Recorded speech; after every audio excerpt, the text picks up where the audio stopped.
একসময় কামান থেকে পরিবারের সন্ধি পুজো শুরু হতো। দশমীতে নীলকণ্ঠ পাখি উড়িয়ে কৈলাসে জানান দেওয়া হতো উমা শ্বশুর বাড়ি ফিরছেন। কিন্তু কালের নিয়মে সে সমস্ত প্রথাই আজ হারিয়ে গিয়েছে। কিন্তু আজও মহারাজা নন্দকুমারের বাড়ির দুর্গাপুজো মুর্শিদাবাদ জেলার আকর্ষণের কেন্দ্রবিন্দু।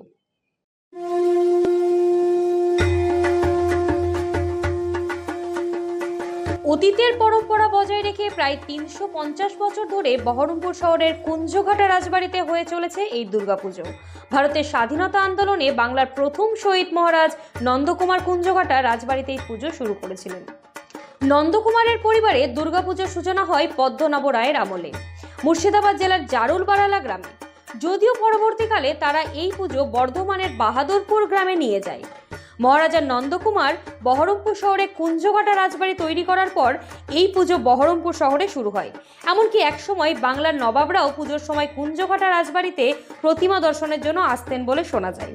পুজোর 4টে দিন নাটমন্দিরে বসতো যাত্রাপালার আসর। পরিবারের সদস্য হলেন আমাদের এই বাড়ির পুজোটা শুরু হয়েছিল বীরভূম জেলার ভদ্রপুর গ্রামে। মহারাজা নন্দকুমারের বাবা শ্রীমান পদ্মনাভ রায় পুজোটা শুরু করেছিলেন এবং মহারাজা নন্দকুমার যখন মুর্শিদাবাদের শুধু বাংলার দিওয়ানি লাভ করেন আলীবর্দী খানের আমলে, নবাব আলীবর্দী খানের আমলে, তখন তিনি এইখানে শিফট করেন এবং এই কাঠামো উনি নিয়ে আসেন তার সাথে। এটা ভদ্রপুরের সেই কাঠামো এবং 350 বছর ধরে এই কাঠামোতেই এখনো পুজো হয়ে চলেছে। এই একটা বিষয়। আর একটা গল্প আমি শুনতে পাই একটা ময়ূরপঙ্খী নৌকার ব্যাপারে। সেটি আমাদের যে ঘাট যেখানে মা দুর্গার বিসর্জন হয় সেখানে নাকি আসতো সে অনেক অতীতকালে দশমীর সময়, এবং মা দুর্গাকে সেখানে বসিয়ে দেওয়া হতো এবং অজানা উদ্দেশ্যে সেই নৌকা চলে যেত এবং পরবর্তীকালে একাদশীতে কাঠামো নিয়ে সে আবার ফেরত হয়। শিখ মতে পুজো হয়, বৈষ্ণব মতে শক্তি পুজো হয় আমাদের। সেই পুজোর নিয়মে কোনো রকম ঘাটতি ঘটেনি। এই পুজোর কটা দিন অত্যন্ত আনন্দের সাথে কাটে।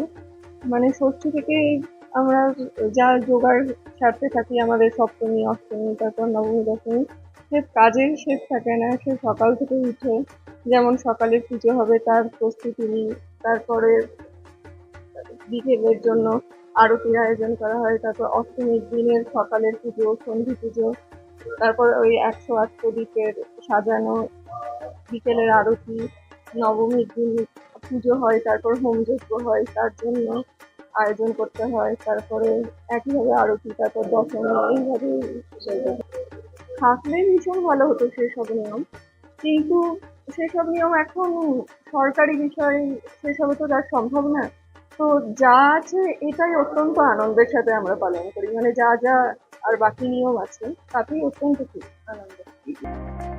লেখাপড়ার বিকল্প নাই, চলো সবাই স্কুলে যাই। ভাবছেন কোন স্কুলে পাঠাবেন আপনার সন্তানকে? চিন্তা কিসের? আপনার ডোমকল গাবতলা মোড় এলাকায় আধুনিক পরিকাঠামোর আদর্শ স্কুল অ্যামারান্থাস একাডেমি। স্থান ডোমকল গাবতলা মোড়, মুর্শিদাবাদ।